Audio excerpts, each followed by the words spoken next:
మే 7 నుంచి మే 10 వరకే 2025లో జరిగిన ఆపరేషన్ సింధూర్‌లో మనం ఈ ఎయిర్ డిఫెన్స్ సిస్టమ్‌లు ఉపయోగించి కొన్ని వందలు వేల పాకిస్తాన్ యొక్క డ్రోన్‌ని మనం ఆపేసాం. ఇప్పుడు ఇరాన్ డ్రోన్‌ని అమెరికా ఆపలేకపోతుంది. ఇరాన్ డ్రోన్‌ని ఐరన్ డోము ఏది ఇజ్రాయెల్ ఆపలేకపోతుంది. కానీ ఈ ఎయిర్ డిఫెన్స్ సిస్టమ్ S-400 ఉపయోగించి మనం ఇప్పుడు పాకిస్తాన్ నుంచి వచ్చే వేల స్వామ్ డ్రోన్‌ని ఆపేసాం. తర్వాత F-16 పడగొట్టేసాం. JF-17, JF-10 ఫైటర్స్ లాంటివి కూడా కూల్చేసాం.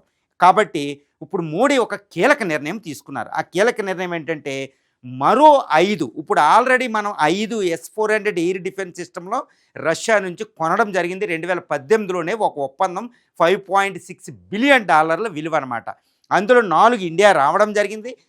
ఇంకో కొన్ని నెలల్లో రాబోతుంది. ఈ నేపథ్యంలో దీన్ని అక్కడే పెట్టి ఇంకొక 5 S-400 ట్రయంఫ్ ఎయిర్ డిఫెన్స్ సిస్టంలో భారతదేశం ఇంకొక 2.38 లక్షల కోట్లతో మళ్ళా ఇంకొక 5 తెచ్చుకుంటుంది. అంటే ఏంటి, ఇప్పుడు మొత్తం భారతదేశానికి 10 Triumph S-400 Triumph air defence సిస్టమ్లు రాబోతున్నాయి. అంటే మొత్తం భారతదేశం అంతా ఈ S-400 ఎయిర్ డిఫెన్స్ సిస్టమ్ల పరిధిలోకి గొడుగు కింద శ్రీరామ రక్షగా ఉండిపోతుంది. ఇది మోడీ తీసుకున్న అతిపెద్ద కీలక నిర్ణయంగా చెప్పొచ్చండి.